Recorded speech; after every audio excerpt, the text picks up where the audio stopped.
ಸ್ವಚ್ಛತಾ ಹಿ ಸೇವಾ ವಿಶೇಷ ಆಂದೋಲನಕ್ಕೆ ಚಾಲನೆ, ಪ್ರತಿಜ್ಞಾವಿಧಿ ಬೋಧನೆ. ಸ್ವಚ್ಛತಾ ಕಾರ್ಯಕ್ಕೆ ಕೈ ಜೋಡಿಸುವಂತೆ ಸಂಸದ ಪಿಸಿ ಗದ್ದಿಗೌಡರ ಸಲಹೆ. ಪರಿಸರ ಸ್ವಚ್ಛವಾಗಿದ್ದರೆ ಮಾತ್ರ ಆರೋಗ್ಯವಂತ ಸಮಾಜ ನಿರ್ಮಾಣ ಮಾಡಲು ಸಾಧ್ಯವಾಗುತ್ತಿದ್ದು, ಸ್ವಚ್ಛತೆ ಕಾರ್ಯಕ್ಕೆ ಎಲ್ಲರೂ ಕೈ ಜೋಡಿಸುವ ಅಗತ್ಯವಿದೆ ಎಂದು ಬಾಗಲಕೋಟೆ ಸಂಸದರಾದ ಪಿಸಿ ಗದ್ದಿಗೌಡರು ಹೇಳಿದರು. ಅವರು ಐಹೊಳೆ ಸ್ಮಾರಕಗಳ ಆವರಣದಲ್ಲಿ ಮಂಗಳವಾರ ಹಮ್ಮಿಕೊಂಡ ಸೆಪ್ಟೆಂಬರ್ 17ರಿಂದ ಅಕ್ಟೋಬರ್ 2ರವರೆಗೆ ಸ್ವಚ್ಛತಾ ಹಿ ಸೇವಾ ವಿಶೇಷ ಆಂದೋಲನಕ್ಕೆ ಚಾಲನೆ ನೀಡಿ ಮಾತನಾಡಿದರು. ಜನರಲ್ಲಿ ನೈರ್ಮಲ್ಯ ಶುಚಿತ್ವ ಕುರಿತು ಅರಿವು ಮೂಡಿಸುವಲ್ಲಿ ನಿಟ್ಟಿನಲ್ಲಿ ಕೇಂದ್ರ ಸರ್ಕಾರ ಈ ಪಾಕ್ಷಿಕ ಆಂದೋಲನವನ್ನು ಹಮ್ಮಿಕೊಂಡಿದೆ. ನಮ್ಮ ಸುತ್ತಮುತ್ತಲಿನ ಪರಿಸರ ಸ್ವಚ್ಛವಾಗಿಟ್ಟುಕೊಂಡಾಗ ಮಾತ್ರ ನಮ್ಮ ದೇಶ ಸ್ವಚ್ಛ ಹಾಗೂ ಸುಂದರವಾಗಿಡಲು ಸಾಧ್ಯವೆಂದರು.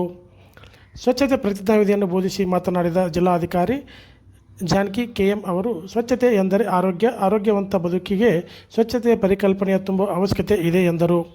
ಈ ಸಂದರ್ಭದಲ್ಲಿ ಆರೋಗ್ಯ ತಪಾಸಣೆ ಚಾಲನೆಗೆ ನೀಡಲಾಯಿತು. ಕಾರ್ಯಕ್ರಮದಲ್ಲಿ ಜಿಲ್ಲಾ ಪಂಚಾಯತ್ ಮುಖ್ಯ ಕಾರ್ಯನಿರ್ವಾಹಕ ಅಧಿಕಾರಿ ಶಶಿಧರ್ ಕುರೇರ್, ಉಪ ಕಾರ್ಯದರ್ಶಿ ಎನ್ವೈ ಬಸರಿಗಿಡ, ಮುಖ್ಯ ಯೋಜನಾಧಿಕಾರಿ ಪುನೀತ್, ಮುಖ್ಯ ಲೆಕ್ಕಾಧಿಕಾರಿ ಸಿದ್ದರಾಮ್ ಉಕ್ಲಿ, ತಹಸೀಲ್ದಾರ್ ನಿಂಗಪ್ಪ ಬಿರಾದಾರ್, ಪ್ರವಾಸೋದ್ಯಮ ಇಲಾಖೆಯ ಉಪನಿರ್ದೇಶಕ ಜಿಎಸ್ ಎತ್ತಲ್ಮನಿ, ಸಹಾಯಕ ಯೋಜನಾಧಿಕಾರಿ ಭೀಮಪ್ಪ ತಳವಾರ್, ಐಹೊಳೆ ಗ್ರಾಮ ಪಂಚಾಯತ್ ಅಧ್ಯಕ್ಷ ಹನುಮಂತಾಡಿನ್ ಸೇರಿದಂತೆ ಅನೇಕರು ಭಾಗವಹಿಸಿದ್ದರು. ಉದ್ದೇಶದಿಂದ ನನ್ನ ಮನೆಯ ಕಸವನ್ನು ಹಸಿ ಮತ್ತು ವಿಂಗಡಿಸಿ ವಿಲೇವಾರಿ ಮಾಡುತ್ತೇನೆ. ಒಮ್ಮೆ ಉಪಯೋಗಿಸುವ ಪ್ಲಾಸ್ಟಿಕ್ ಬಳಕೆಯನ್ನು ತ್ಯಜಿಸುತ್ತೇನೆ. ಬಳಸದೆ ಪರಿಸರ ಸ್ನೇಹಿ ವಸ್ತುಗಳನ್ನು ಉಪಯೋಗಿಸುತ್ತೇನೆ.